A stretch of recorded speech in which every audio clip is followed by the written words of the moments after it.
Assalamualaikum warahmatullahi wabarakatuh.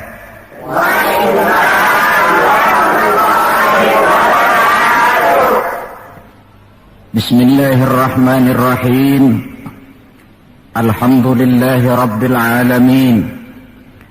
Wassalatu wassalamu ala ashrafil anbiya'i wal mursalin Sayyidina Muhammadin wa ala alihi wa ashabihil mujahidin at-tahirin, amma ba'du. Bapak-bapak, ibu-ibu, saudara-saudara, ma'asyiral muslimin rahimakumullah. Pertama, marilah kita memanjatkan puji dan syukur kehadirat Allah Subhanahu wa ta'ala yang atas izinnya saat ini kita dapat bertemu dan berkumpul bersama-sama dalam rangka memperingati maulid junjungan kita Nabi besar Muhammad sallallahu alaihi wasallam. Kita tahu bahwa sejarah sepanjang perjalanannya banyak mencatat orang-orang besar. Ada orang menjadi besar oleh karena pangkat, jabatan dan kekuasaannya. Apabila pangkat, jabatan dan kekuasaannya selesai, maka selesai kebesarannya sampai di situ. Ada orang menjadi besar oleh karena harta benda dan kekayaan yang dimilikinya. Bila satu saat ia jatuh bangkrut, tamatlah kebesarannya sampai di situ.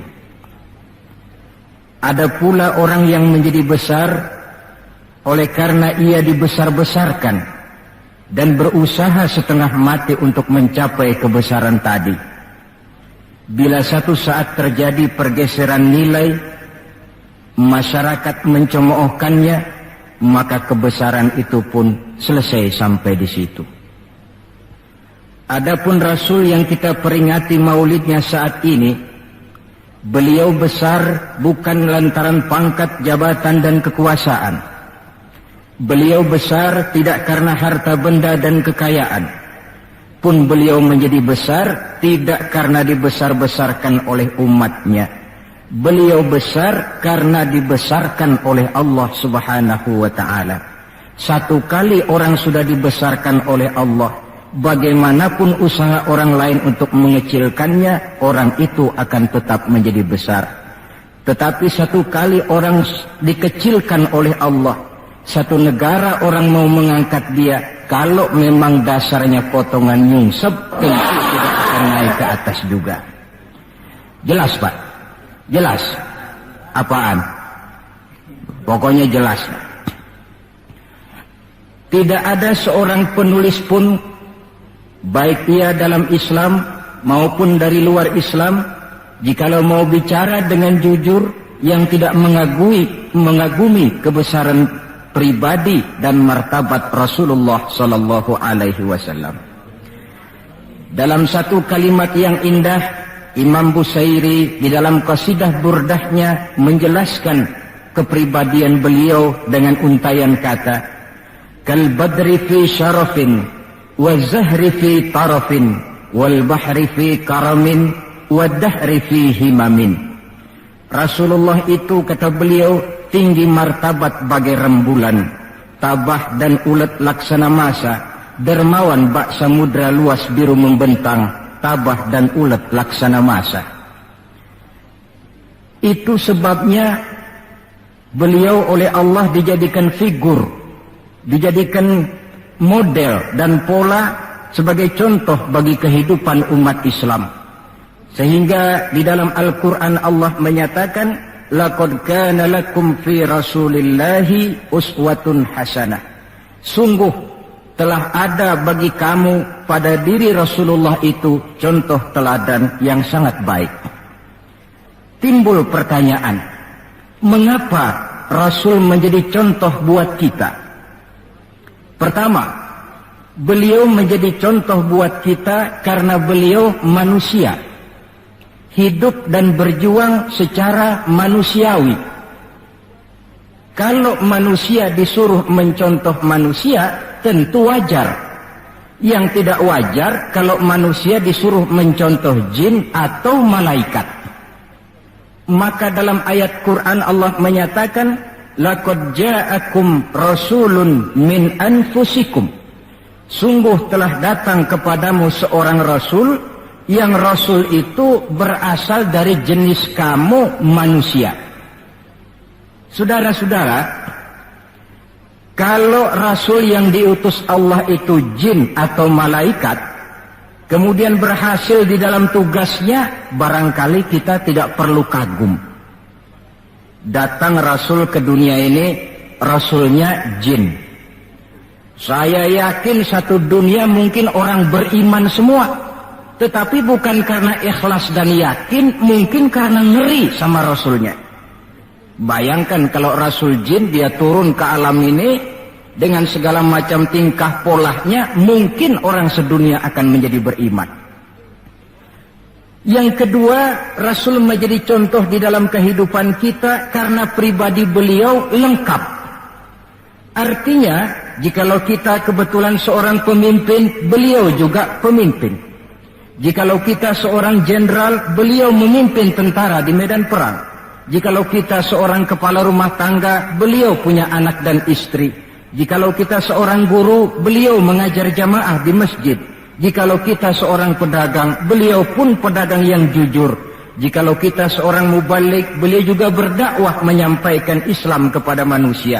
Di dalam keseluruhannya itu tercemin uswatun hasanah, contoh teladan yang sangat baik. Maka kehabisan alasan seorang muslim yang tidak mencontoh pribadi beliau. Oleh sebab itu ironi dan sangat kita sayangkan jikalau seorang muslim tahu betul sejarah kehidupan Benito Mussolini, dia hafal sejarahnya Adolf Hitler, dia tahu sejarahnya Napoleon Bonaparte, dia hafal benar ajarannya Karl Marx, tapi dia buta terhadap hidup dan kehidupan Rasulullah sallallahu alaihi wasallam.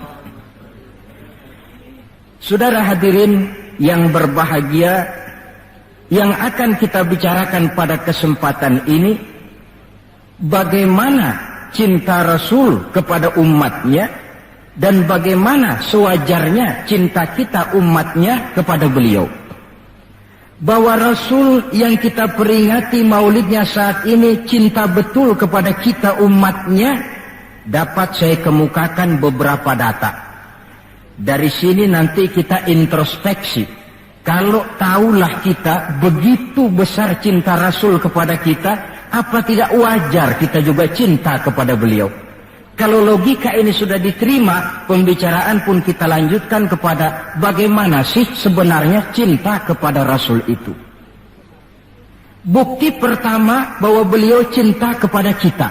Saudara-saudara, menurut ukuran zaman sekarang, Rasulullah itu pan hidupnya miskin. Malahan ada satu doa yang sering beliau baca. Ini kalau doa ini saya kasih saudara-saudara, kira-kira mau diamalin nggak? Kalau saya terus terang belum mau. Doanya begini, dan ini sering Rasul baca. Allahumma ahyini miskinan, wa tawaffani miskinan, wa hasyirni yaumal qiyamah fi zumratil masakin. Ya Allah, hidupkan saya dalam keadaan miskin. Matikan saya dalam keadaan miskin dan kumpulkan saya di akhirat nanti bersama golongan orang-orang miskin.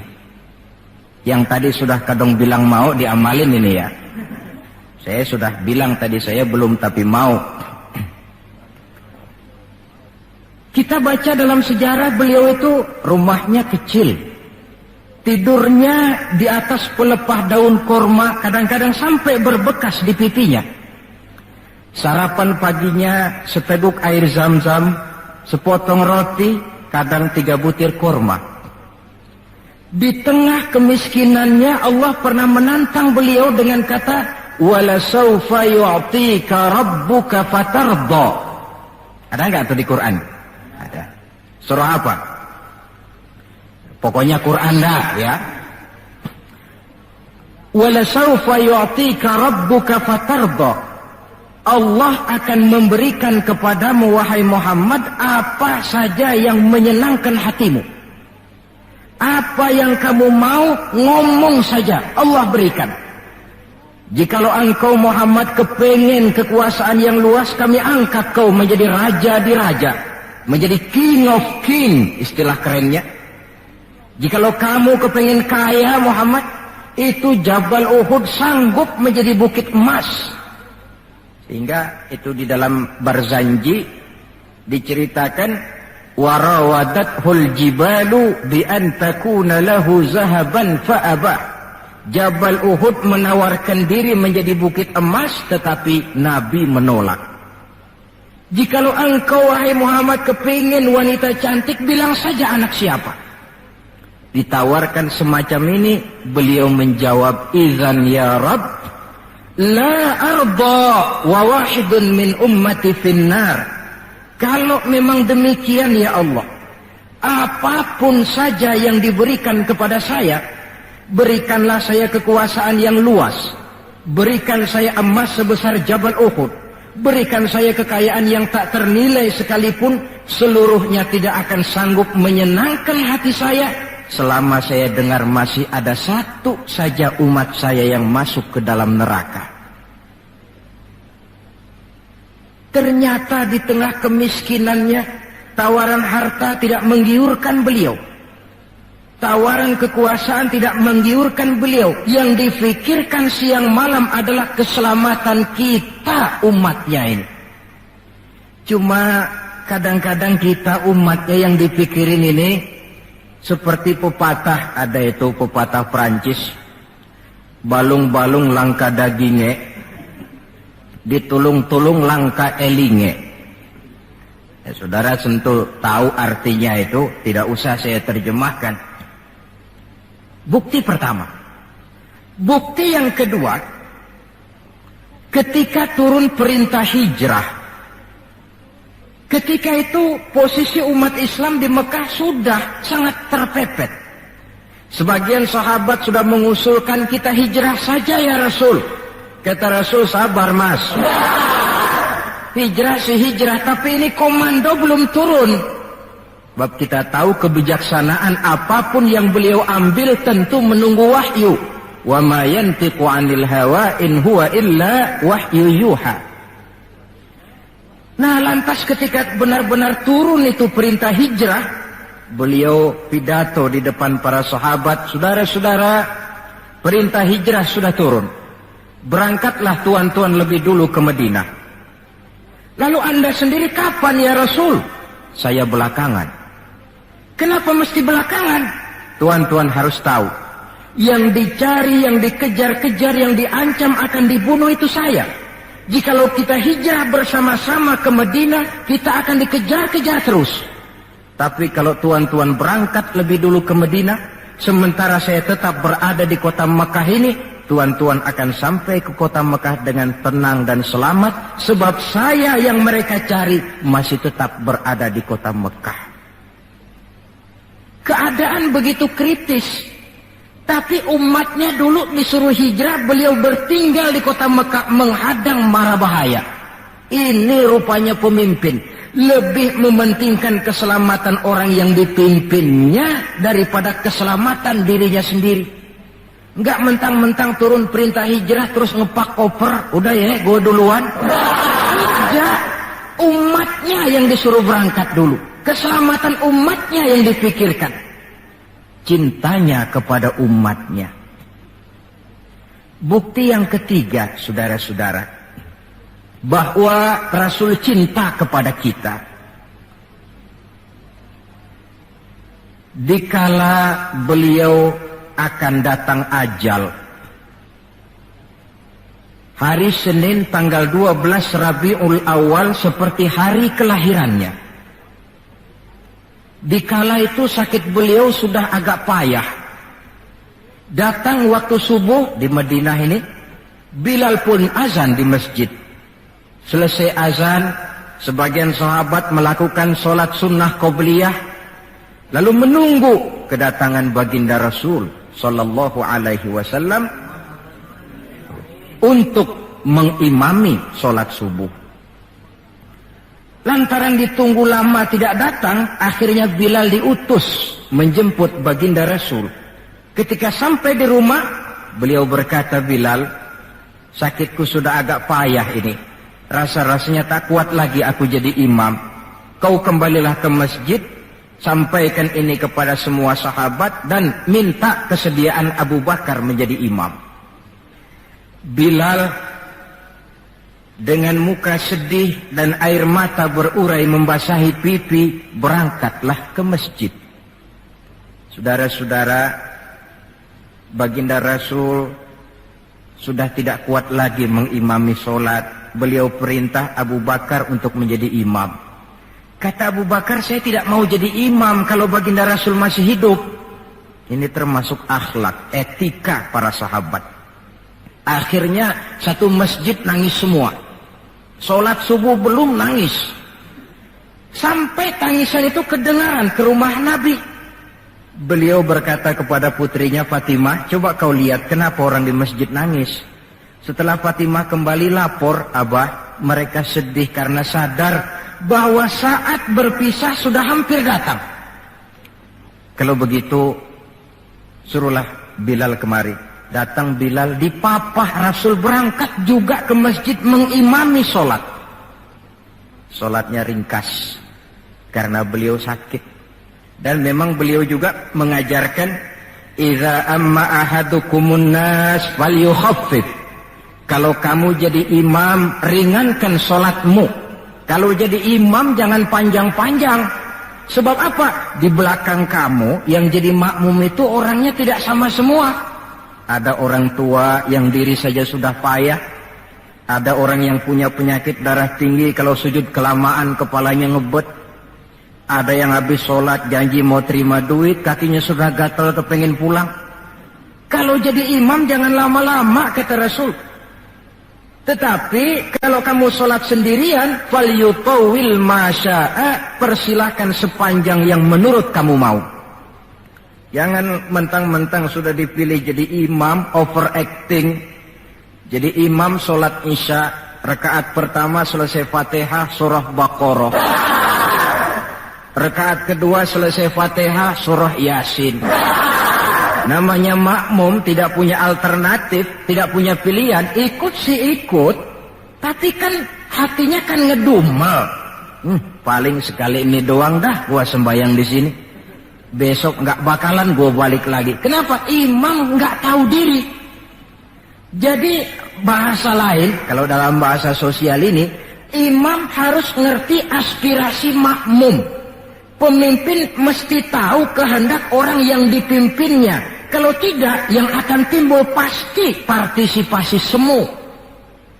Yang saya khawatir, kalau makmum dipaksa mengikuti maunya imam, yang akan makin subur ialah timbulnya mental-mental munafik. Manis jika berhadapan, balik belakang lain bicara. Pandai bermain minyak di atas air, tapi pada gilirannya menggunting dalam lipatan, menjegal kawan seiring. Sopannya kayak belangkon, depan rata, belakang ngepelin. Tentu kan tidak enak timbul partisipasi yang semacam ini. Selesai sholat, baginda Rasul bangun, lalu pidato singkat di depan para sahabat. Saudara-saudara, rasa-rasanya saat berpisah sudah akan datang. Lama kita bergaul, tentu sedikit banyak terjadi kesalahan yang saya lakukan. Maka barang siapa yang pernah saya pukul tanpa saya sengaja, balaslah sekarang. Barang siapa yang hartanya pernah saya ambil tanpa alasan yang hak, silahkan dia tuntut dari saya. Mana ada pemimpin menjelang wafat ini minta dipukul oleh umatnya. Hening suasana, sahabat terpekur semua, berurai air mata. Di dalam keheningan yang demikian rupa, tiba-tiba seorang sahabat bangkit. Saya ya Rasul. Ada apa? Sahabat itu namanya Sawad, sesuai dengan namanya, orangnya rada hitam.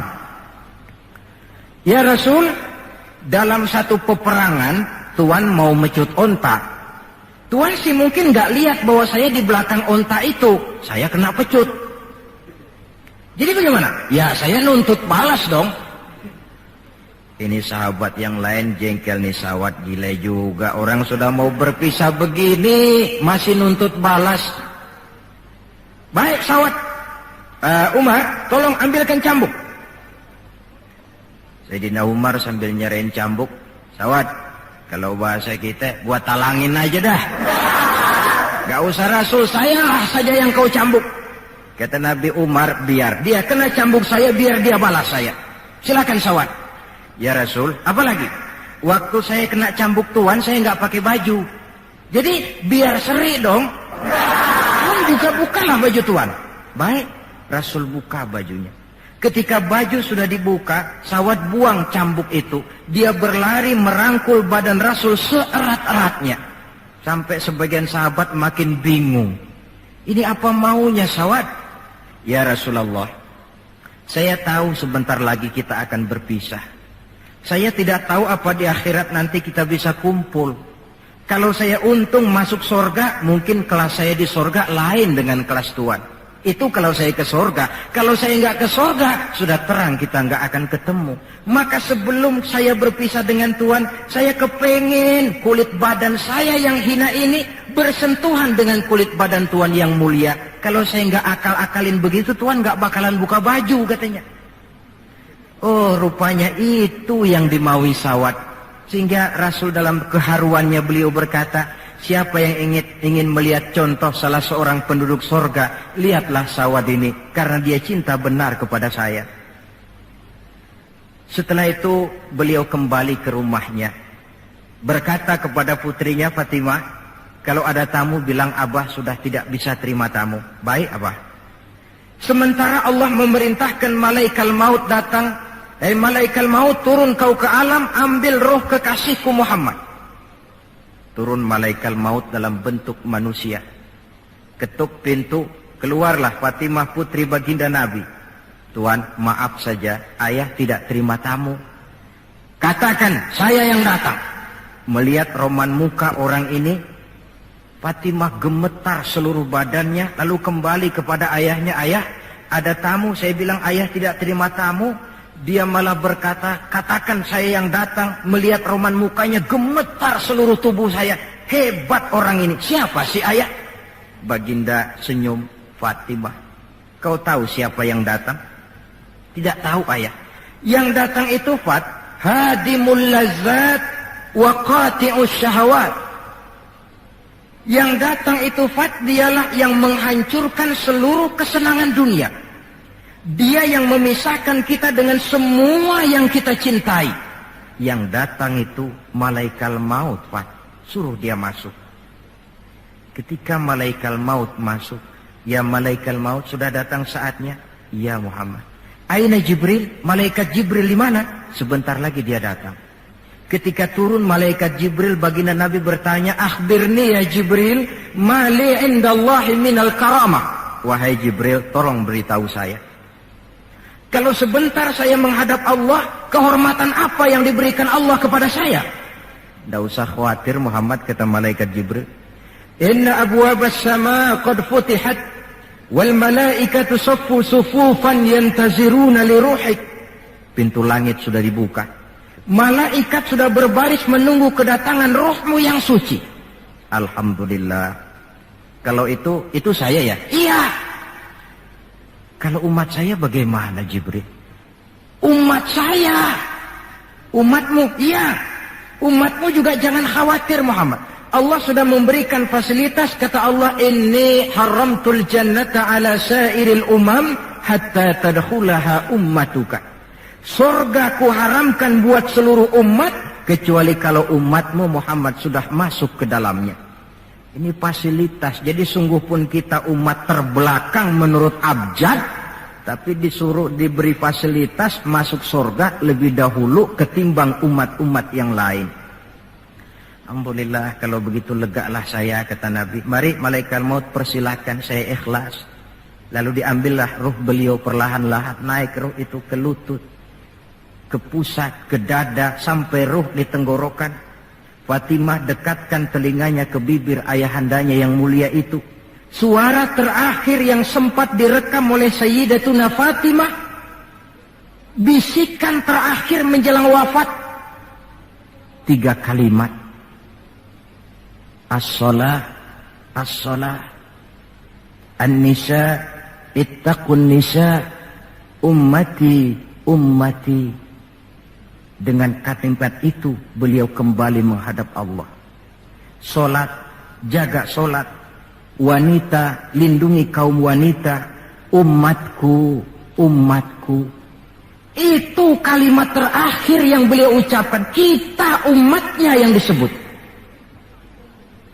Manalah di dunia ini pemimpin yang sempat nyebut umatnya dikala mau ajal.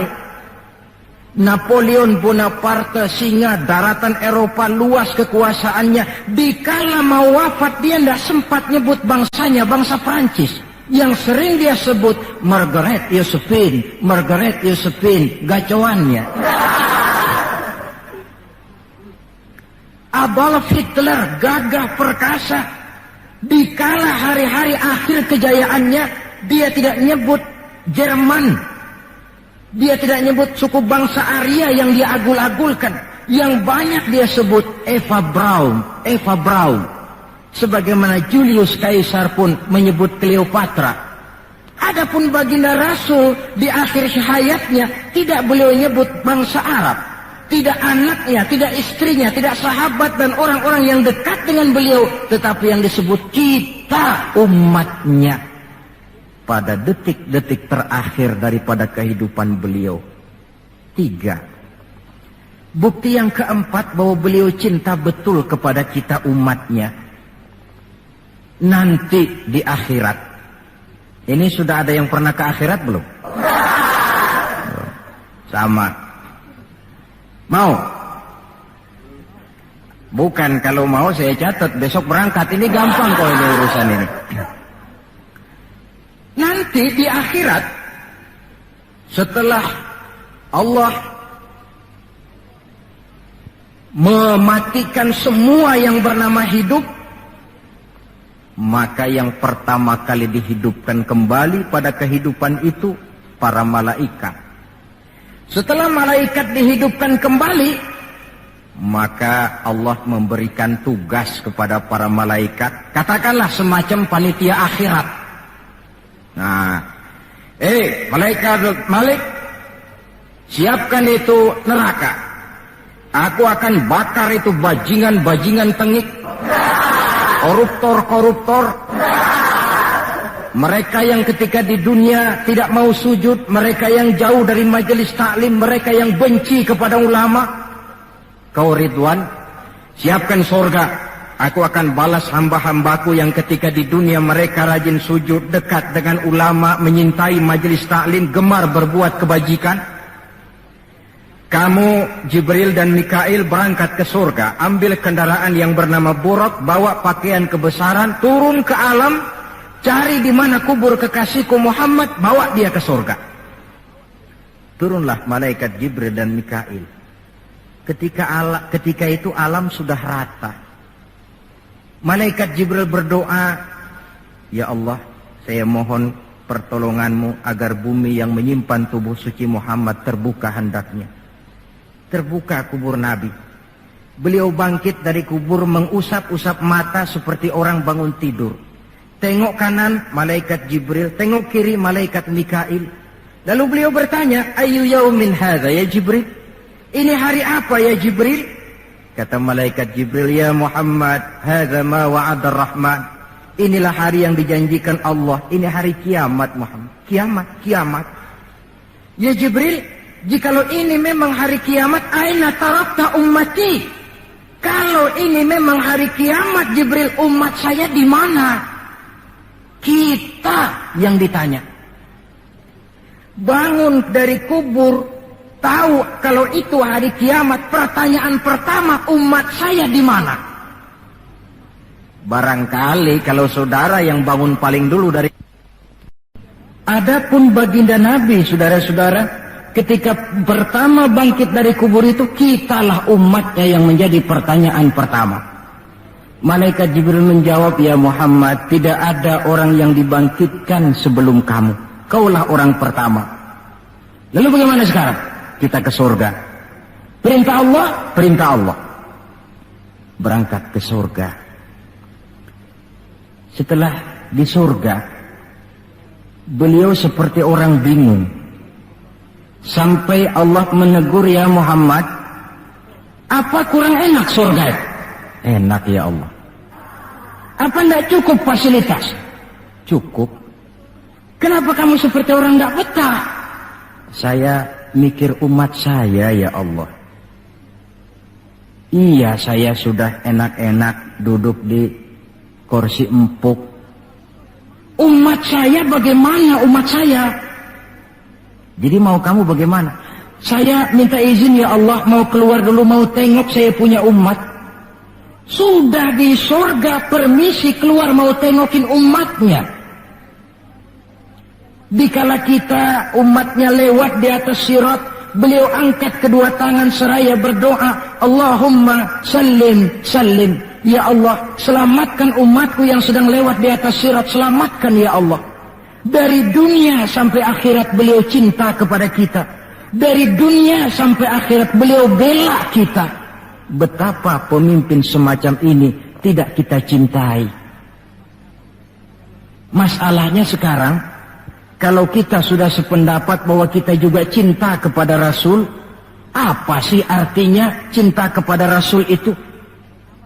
Hadirin, pertama, man ahabba syai'an aktsara min dzikrihi.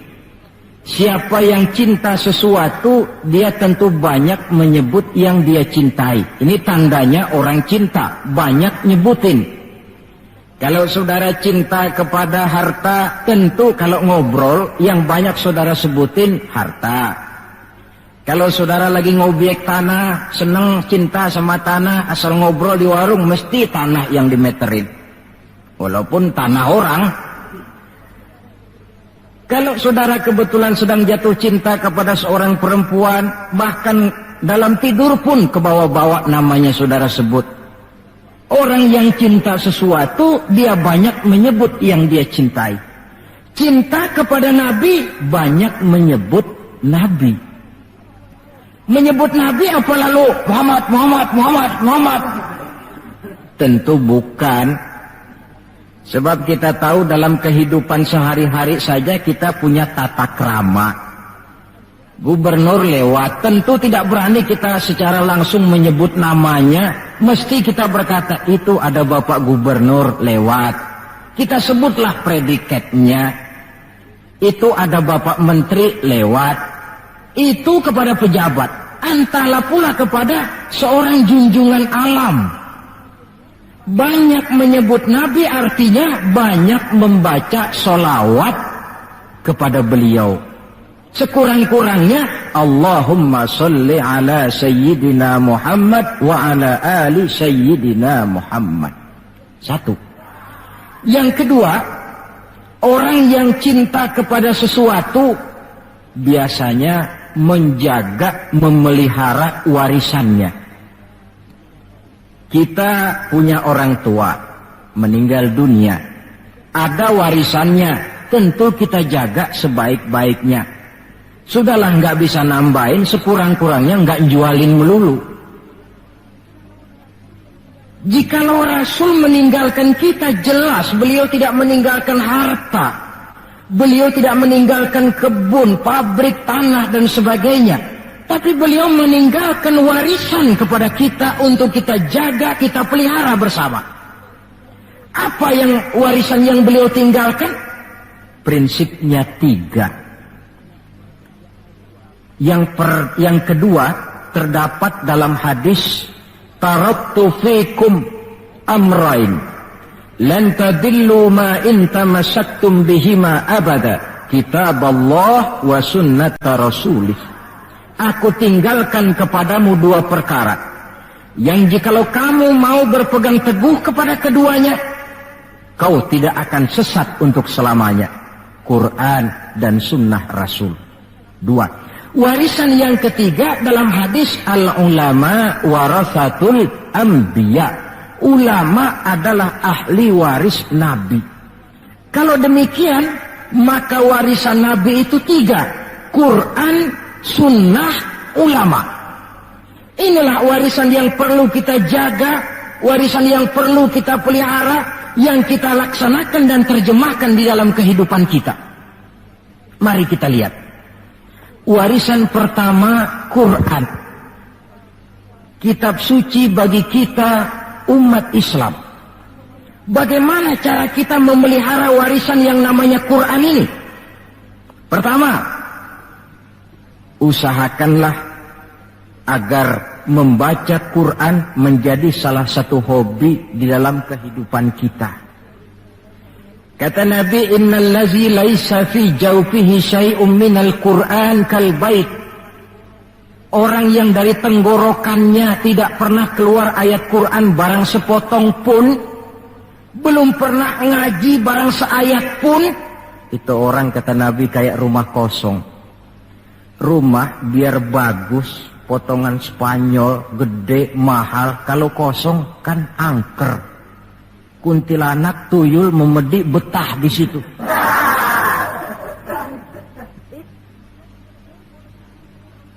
Dan oleh karena Quran ini produk Allah, dibaca dalam segala keadaan pantas. Di gubuk reot di pinggir kali ada orang baca Quran, pantas. Di rumah mewah ada yang baca Quran, cocok. Kemudian orang sedih baca Quran, terhibur. Orang gembira baca Quran, tidak menjadi lupa diri. Di istana ada yang baca Quran, pantas. Di depan kubur ada yang baca Quran, pantas. Orang kawin dibacakan Quran, bagus. Orang mati dibacakan Quran juga cocok. Lantaran dia produk Allah. Setelah membacanya, lalu meningkatkan kepada tahapan yang kedua, mencoba memahami isinya. Lewat segala kesempatan yang memang mungkin, entahlah dengan jalan mengaji, tukar pikiran, diskusi, banyak membaca. Tetapi tentu dengan catatan bahwa kita memahami Al-Quran ini tidak bisa mengandalkan kemampuan intelektual semata-mata. Seperti yang banyak gejalanya terjadi di zaman sekarang ini. Di mana orang mencoba menggali hakikat Quran dengan mengandalkan kemampuan intelektualnya. Kadang-kadang bahasa Arab saja nggak ngerti. Dia gali Quran cuma sekedar lewat terjemahannya. Yang saya khawatir akan timbul kecenderungan di mana orang mikir dulu baru nyari ayat. Akhirnya ayat Quran dicocok-cocokin sama pikirannya. Bukan ada ayat dipikirin, tapi malah mikir dulu baru mencari ayat. Saudara hadirin, munculnya pesantren-pesantren kilat dalam upaya memahami Islam. Secara pribadi saya bersyukur, merasa gembira, tetapi yang saya sayangkan jikalau dengan pesantren kilat itu lalu merasa bahwa diri sudah cukup.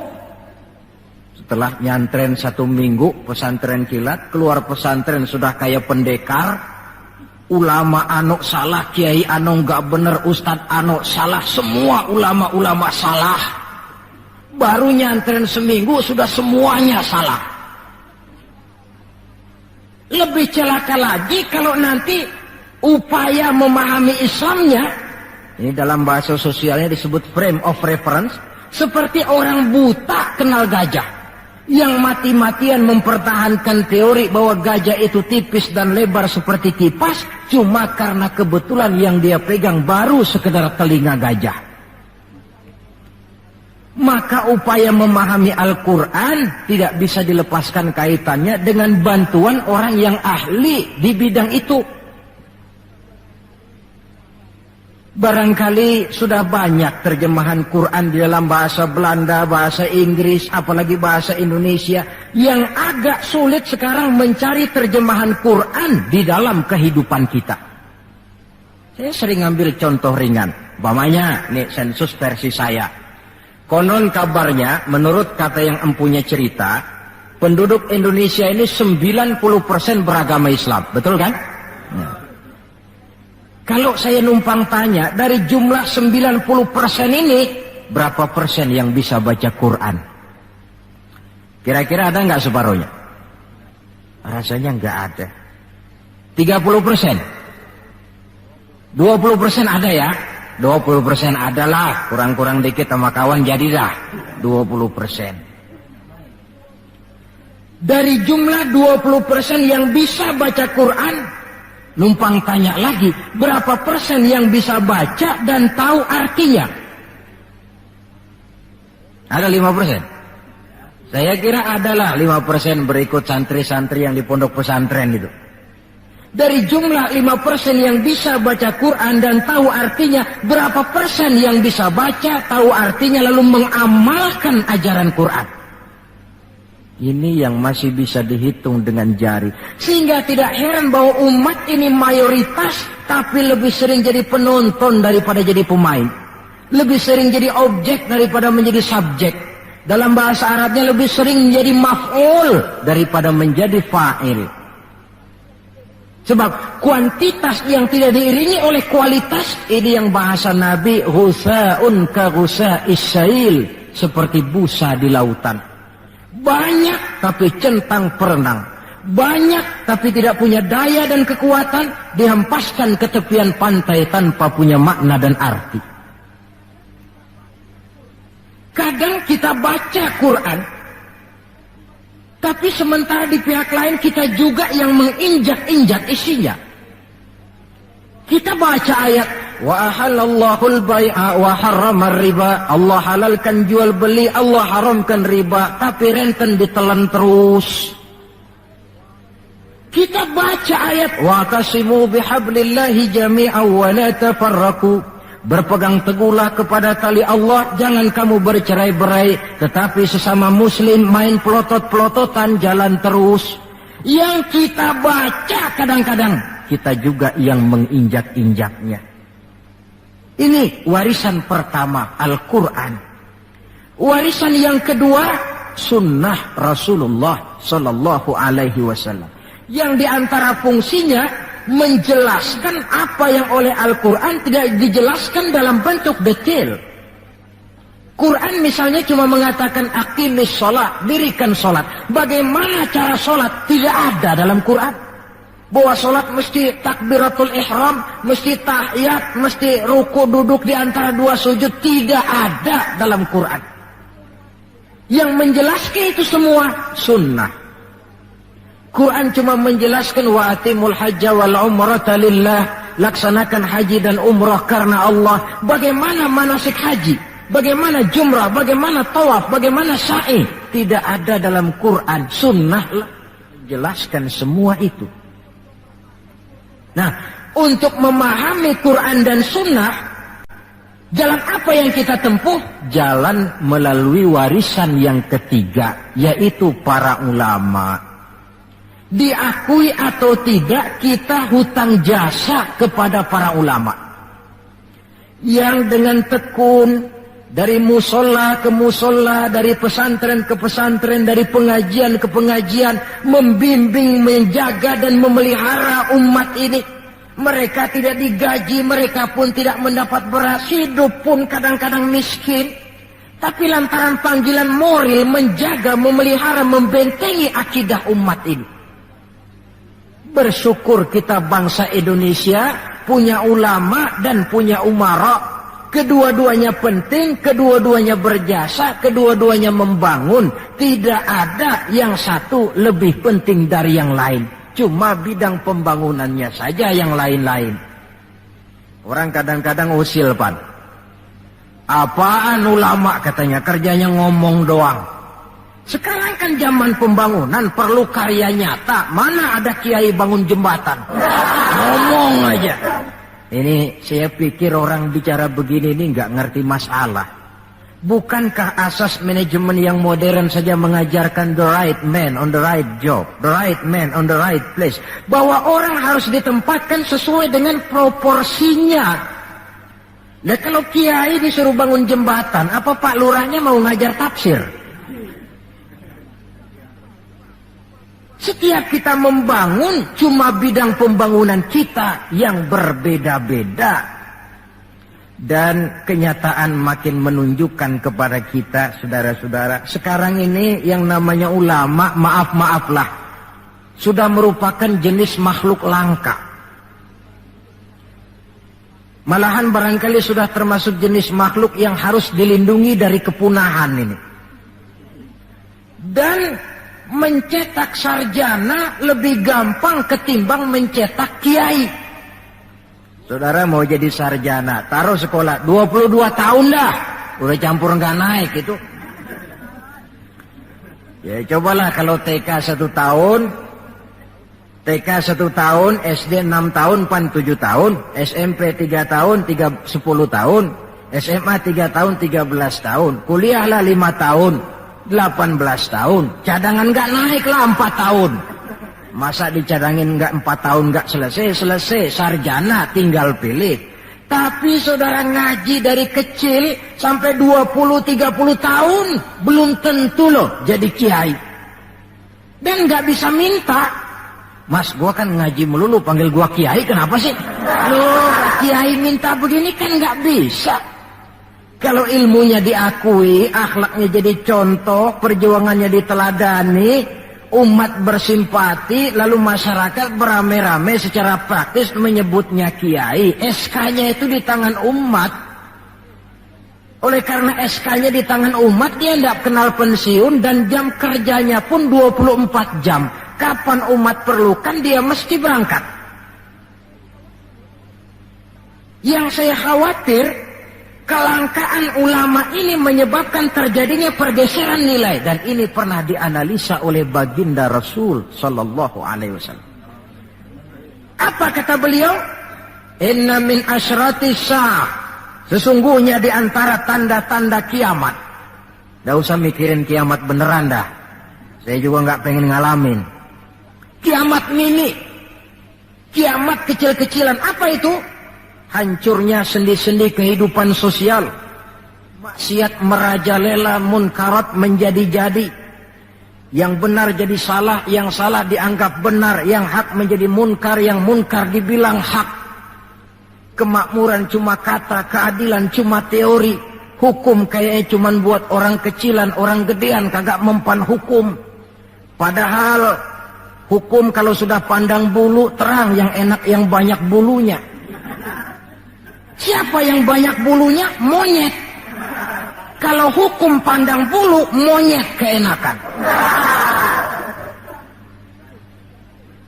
Pergeseran nilai terjadi.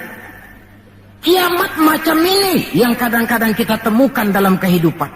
Penyebabnya apa? Kata Nabi yang pertama, ayurfa'al ilmu. Ilmu diangkat oleh Allah. Bagaimana cara Allah mengangkat ilmu dan apa maksudnya? Allah mengangkat ilmu pertama dengan jalan mematikan ulama. Makin banyak ulama wafat, makin banyak ilmu ditarik. Yang kedua, kurangnya minat orang belajar agama. Majelis taklim yang non formal atau yang formal seperti madrasah dan pesantren. Pikiran orang sudah pikiran perut. Sekolah sama dengan ijazah, ijazah sama dengan lapangan kerja. Dalam kondisi macam itu, madrasah mendapat perhatian sebelah mata. Maksudnya apa ilmu ditarik ini? Agama dikucilkan. Kalau 1-2 kali disebut-sebut agama, itu cuma alat pelengkap saja. Agama cuma pidato, agama cuma seminar, agama cuma kongres, agama cuma muktamar. Tapi bahwa agama jauh dari kehidupan sehari-hari, itu merupakan realita. Agama sudah tak ubahnya dengan daun pisang yang dikait di tepian jalan lantaran diri tak berpayung di ketika hari hujan. Dan manakala hujan usailah sudah, daun itu pun dicampakkan di tepi jalan, diinjak pula orang nan lalu. Dikala dilihat agama membawa untung, rame-rame teriak agama. Coba lihat tahun 65 begitu PKI meletus, wah rame-rame, banyak mobil-mobil mewah parkir di masjid. Begitu keadaan aman, cuman sepeda butut yang ketinggalan di depan masjid. Ini yang Allah jelaskan watak begini ini. Kullama adha'a lahum masyaw fihi Wa idza azlama alaihim qamu, mentalitas munafik. Waktu terang mereka berangkat, waktu gelap mereka mandek. Ketika di Islam dilihat ada untungnya, rame-rame teriak Islam. Asal ada untungnya, Pak, saya Islam Pak, KTP saya aja Islam. Waktu ada untungnya. Tapi ketika diminta berjuang, dituntut berkorban, yang lain dulu dah, yang lain dulu. Nah, kalau ilmu sudah ditarik, timbul ekses berikutnya. Apa kata Nabi? Wa yuzharul jahlu, nampak kebodohan di mana-mana. Lantaran ulama tidak ada yang menjelaskan halal haram, hak batil, ma'ruf munkar, tidak ada. Orang hidup menurut seleranya, timbul permissive society. Terjadi pergeseran nilai. Akibatnya kata Nabi, wa yafshu zina wa yushrabal khamr. Maka zina pun dikerjakan terang-terangan. Arak jadi minuman kebanggaan. Sebagian anak muda belum bangga kalau belum bisa mabok. Yang nggak mabok dianggap kolot, kampungan lo. Bikin malu baru kena segelas sejodoh miring. Cengeng, teman kita no hebat, sampai nyungsep di comberan. Yang nyungsep hebat. Terjadi pergeseran nilai. Lantaran apa? Ilmu ditarik, ulama banyak wafat, minat orang belajar agama berkurang. Maka sekali lagi bersyukurlah kita, bangsa Indonesia, punya ulama dan punya umarok. 3 warisan Nabi yang perlu kita pelihara jikalau kita cinta kepada beliau: Quran, Sunnah, dan ulama. Kemudian yang terakhir, orang yang cinta sesuatu tentu dia mengikuti, mencontoh yang dia cintai. Jikalau kita cinta kepada baginda Nabi, sekurang-kurangnya kita mencontoh pola kehidupan beliau. Saudara remaja cinta kepada Michael Jackson, umpamanya, tentu lalu timbul gairah nyontoh. Ini Michael Jackson, bajunya potongannya bagaimana? Bikin. Kacamatanya model bagaimana? Beli. Rambutnya bagaimana? Oh, sebelah cukur, sebelah enggak. Bikin. Pokoknya pantas enggak pantas, nyontoh. Orang yang cinta sesuatu, dia contoh yang dia cintai.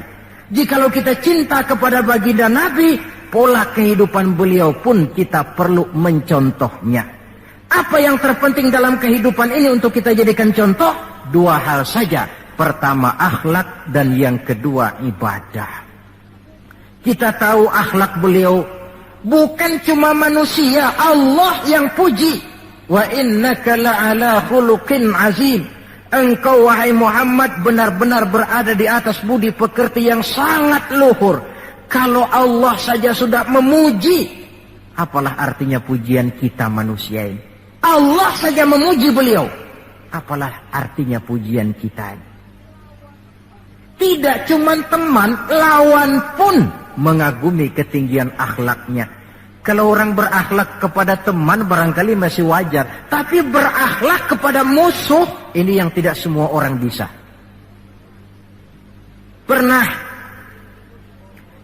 selesai sholat zuhur, beliau tidur di bawah pohon korma. Datang orang kafir namanya Da'sur menghunus pedang. Muhammad, kemarin banyak temanmu, boleh jadi kau bertingkah. Sekarang kau sendiri, kalau saya tebas batang lehermu, siapa yang akan tolong kamu? Dengan tenang beliau menjawab, Allah yang akan menolong saya. Kalimat Allah kalau diucapkan oleh orang yang jiwanya bersih, pengaruhnya lain. Da'sur gemetar seluruh badannya mendengar kalimat Allah. Keringat dingin bercucuran sampai tangan licin, pedang terlepas. Jatuh pedang itu, diambil oleh Nabi. Kalau sekarang aku yang tebas batang lehermu Da'sur, siapa yang akan tolong kamu? Dalam gemetar dia bilang, enggak ada ya Rasul, kecuali kalau Anda mau memaafkan saya, maafin ya. Nabi menyerahkan pedang, bawa pulanglah kembali ke rumahmu. Jangan ulangi lagi perbuatan macam ini. Begitu mudah beliau memaafkan orang yang nyata-nyata mau menghabiskan nyawanya. Kita kadang persoalan yang sedikit saja marah suka berlaku perpanjangan waktu. Enggak cukup perpanjangan waktu, bisa ditambah perpanjangan generasi. Gara-gara jengkel sama bapaknya, anaknya kagak boleh main. Lu jangan main ke rumah temen lu si Pulan, kenapa? Gue lagi kesel sama bapaknya. Kesel sama bapaknya, anak gak boleh main. Ini kan sudah ditambah oleh perpanjangan generasi namanya. Banyak contoh yang diceritakan dalam sejarah mengenai ketinggian akhlak beliau, tidak cuma kepada teman tetapi kepada musuh-musuhnya sekalipun beliau mempunyai akhlak yang sangat luhur. Dan akhlak inilah penilaian orang di dalam kehidupan kita. Seorang rendah yang akhlaknya tinggi jauh lebih baik daripada seorang besar dan tinggi, dalam arti entah jabatan, harta, kekuasaannya, tetapi berakhlak dan bermoral rendah. Dan jangan lupa, kehancuran suatu bangsa selalu dimulai dengan kehancuran moral daripada bangsa itu sendiri. Kita cukup prihatin yang hidup di abad 20 ini, insya Allah lah kita nggak akan mengalami banjir sebesar banjirnya Nabi Nuh. Tapi banjir abad ini polanya lain. Banjir maksiat dan munkarat. Banjirnya peradaban dan kebudayaan yang menghancurkan moral anak-anak kita. Banjirnya paham-paham yang menghancurkan, sekurang-kurangnya mendangkalkan kita punya akidah. Terhadap banjir-banjir semacam ini kita perlu punya kapal supaya selamat diri, selamat keluarga, selamat generasi yang akan datang dari segala macam banjir yang tidak kita inginkan. Nah, untuk mencontoh akhlak beliau inilah kita perlu membaca, mempelajari peri kehidupan beliau. Akhlaknya ketika menjadi pedagang, akhlaknya ketika memimpin tentara, akhlaknya dalam kehidupan di rumah tangga, akhlaknya kepada para sahabat, akhlaknya menghadapi musuh sekalipun. Bukankah sejarah juga yang menceritakan kepada kita, pada waktu dakwah ke Taif beliau bukan disambut malah disambit. Ketika itu turun malaikat Jibril, ya Muhammad, kalau kau mau orang yang melontari kau dengan batu hancur, sekarang ini juga aku timpa mereka dengan Jabal Uhud biar mampus semua. Kata Nabi, jangan ya Jibril, saya ini diutus bukan untuk menghancurkan orang, saya ini rahmatan lil alamin. Jadi mau kamu apa? Saya cuma mau berdoa buat mereka. Allahumma hdi qaumi fa innahum la ya'lamun. Ya Allah, berikan hidayah, petunjuk kepada kaumku yang tadi melontari aku dengan batu lantaran mereka tidak tahu. Karena tidak tahu maka mereka lontari aku dengan batu. Andai mereka tahu, itu tidak akan mereka lakukan. Sudahlah dilontari batu, yang melontari batu malah didoakan dan doanya pun bagus. Akhlak di dalam kehidupan. Hal kedua yang mau kita contoh adalah ibadah. Hadirin, kalau ada satu-satunya manusia yang sudah mendapat jaminan ampun dari segala dosa, itu cuma baginda Nabi orangnya. Liyaghfira lakallahu ma taqaddama min dzambika wa ma ta'akhkhar. Ya Muhammad, dosamu yang dulu, yang sekarang, yang akan datang, jikalau memang ada, semuanya sudah dijamin ampun oleh Allah. Tapi makin diampuni, makin banyak ibadahnya. Lantaran sandaran vertikalnya benar, beliau dekat dengan Allah. Lantaran Allah dekat, pertolongan selalu datang. Bukankah manusia cuma pandai berusaha dan berusaha, namun kepastian sepenuhnya di tangan Allah. Kesanalah kita perlu berhubungan secara baik supaya maksud dan tujuan kita terlaksana. Nah, ibu-ibu dan bapak-bapak, maafkan saya, agaknya cuma sekedar inilah yang dapat saya sampaikan pada pertemuan kali ini. Mudah-mudahan cinta kita kepada baginda Rasul bisa kita wujudkan dengan pertama, banyak membaca sholawat kepada beliau. Yang kedua, menjaga warisan yang beliau tinggalkan, Quran, sunnah, dan ulama. Dan yang ketiga, mencontoh beliau sesuai dengan batas kemampuan kita sebagai manusia. Sekian dan demikianlah, lebih kurang mohon maaf. Usikum wa iyaya bitaqwallah. Wassalamualaikum warahmatullahi wabarakatuh.